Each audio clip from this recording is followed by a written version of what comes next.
सुलेमान अलैहिस्सलाम और मलका बिल्कीस का वाक़या।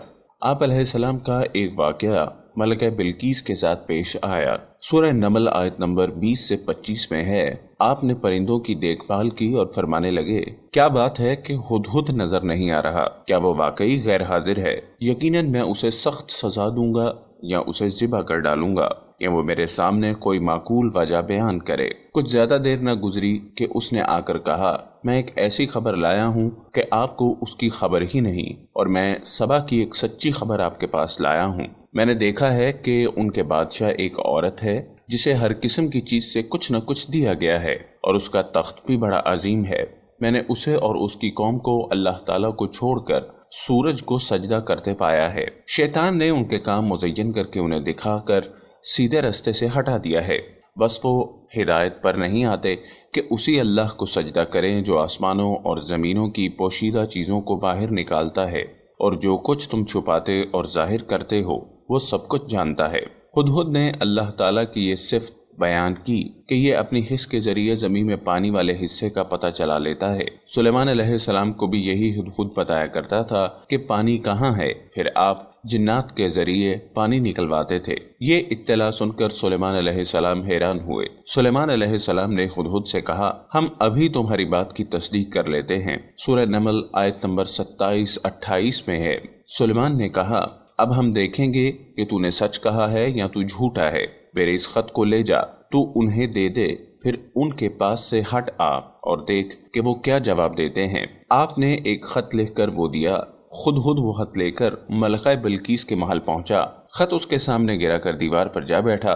खत देखकर मलका बिल्कीस ने कहा, सूरह नमल आयत नंबर 29 से 35 में है, वो कहने लगी, ए सरदारों, मेरी तरफ एक बाबुकअत खत डाला गया है जो सुलेमान की तरफ से है और जो बख्शिश करने वाले मेहरबान अल्लाह के नाम से शुरू है। ये कि तुम मेरे सामने सरकशी ना करो और मुसलमान बनकर मेरे पास आ जाओ। उसने कहा, ए मेरे सरदारों, तुम मेरे इस मामले में मुझे मशवरा दो। मैं किसी अमर का फैसला जब तक तुम्हारी मौजूदगी और राय ना हो नहीं किया करती। उन सब ने जवाब दिया कि हम ताकत और कुव्वत वाले, सख्त लड़ने फिरने वाले हैं। आपको इख्तियार है, आप खुद ही सोच लीजिए कि हमें आप क्या हुक्म फरमाती हैं। उसने कहा, बादशाह जब किसी बस्ती में घुसते हैं तो उसे उजाड़ देते हैं और वहाँ के बाइज्जत लोगों को जलील कर देते हैं, और ये लोग भी ऐसा ही करेंगे। मैं उन्हें एक हदिया भेजने वाली हूँ, फिर देख लूंगी कि कासिद क्या जवाब लेकर लौटता है। मलका बिल्कीस ये अंदाजा करना चाहती थी कि सुलेमान अलैहिस्सलाम किस किस्म के बादशाह हैं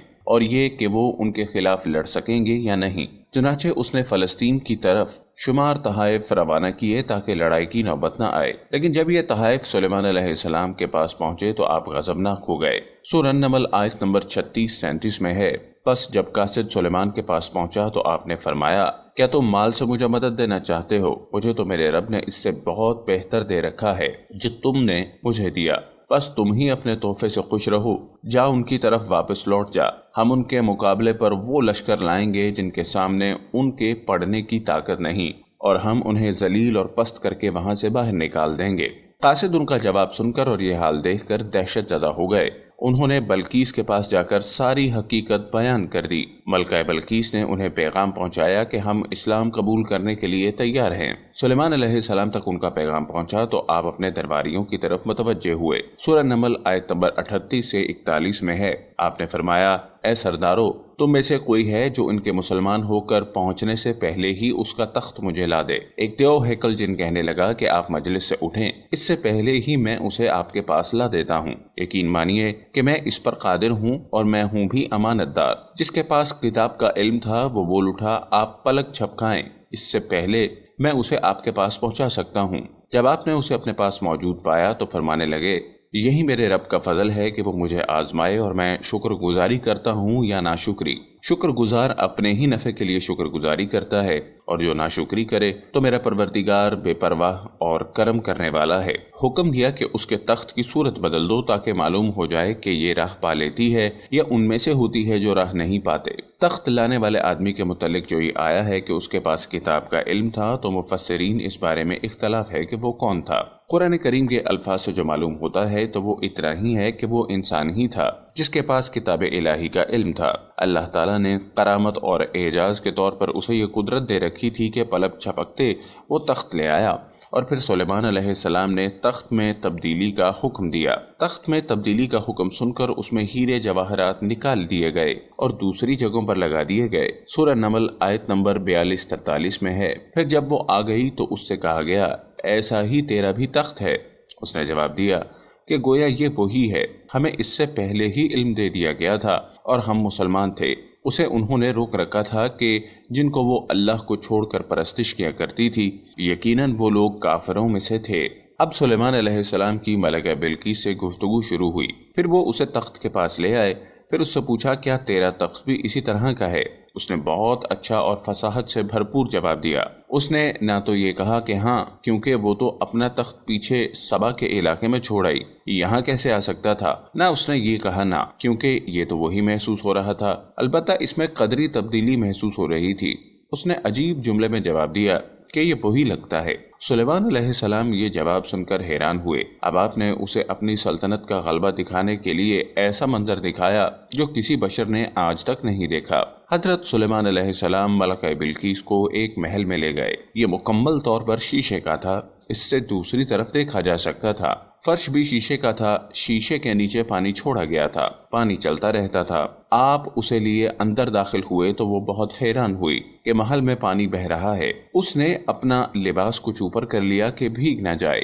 اس نے اپنا پاؤں پانی پر رکھنا چاہا تو وہ شیشے پر پڑا، اور زیادہ حیران ہوئی اور شرمندہ بھی کہ دھوکہ کھا گئی، اور یہ سب کچھ جنات کے ذریعے تیار کرایا گیا تھا۔ سورہ نمل آیت نمبر 44 میں اللہ تعالیٰ فرماتے ہیں، اس سے کہا گیا کہ محل میں چلی چلو، جسے دیکھ کر یہ سمجھ کر کہ یہ حوض ہے، اس نے اپنی پنڈلیاں کھول دیں۔ سلیمان نے کہا، یہ ایسا محل ہے جس میں نیچے بھی شیشے جڑے ہوئے ہیں۔ کہنے لگی، میرے پروردگار، میں نے اپنی جان پر ظلم کیا، اب میں سلیمان علیہ السلام کے ساتھ اللہ رب العالمین کی مطیع اور فرما بردار بنتی ہوں۔ یہ عظیم سلطنت دیکھ کر وہ جان گئی کہ سلیمان علیہ السلام صرف بادشاہ ہی نہیں، نبی بھی ہیں۔ چنانچہ اس نے فوراً ایمان قبول کر لیا۔ اگر آپ کو ہماری ویڈیوز پسند آ رہی ہیں تو برائے مہربانی لائک بٹن کو پریس کرنا مت بھولیے، کامنٹس کے ذریعے اپنی قیمتی آراء سے آگاہ کیجیے، اس کے بعد کو چینل بھی سبسکرائب کیجیے اور بیل کے بٹن کو دبانا ہرگز مت بھولیے گا۔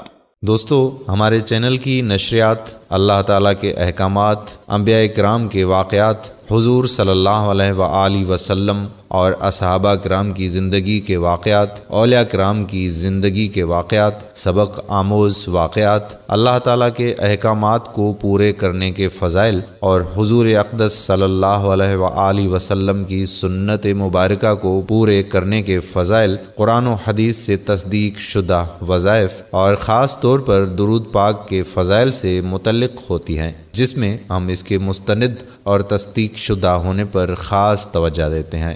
ہمارا تعلق کسی بھی فرقے یا گروہ سے نہیں، اور ہمارا مقصد خالصتاً اللہ تعالیٰ کی رضا کے لیے نیکی کا پیغام امت مسلمہ تک پہنچانا ہی ہے۔ یہ ویڈیوز ہمارے چینل پر اپلوڈ ہو چکی ہیں یا ہونے والی ہیں، جن کا ٹائٹل آپ ابھی دیکھ رہے ہیں۔ آپ کے تعاون کا بہت بہت بہت شکریہ۔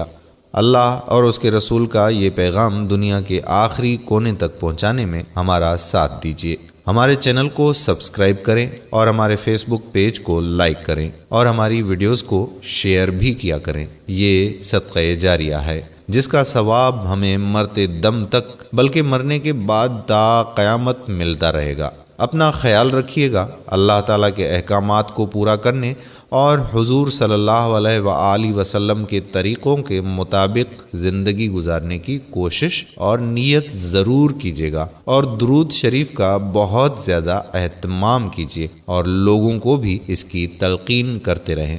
درود شریف دنیا و آخرت کے خزانوں کی چابی ہے۔ حضرت حذیفہ رضی اللہ تعالی عنہ کا فرمان ہے کہ درود شریف کا پڑھنا درود شریف پڑھنے والے کی اولاد اور اس کی اولاد کی اولاد کو رنگ دیتا ہے۔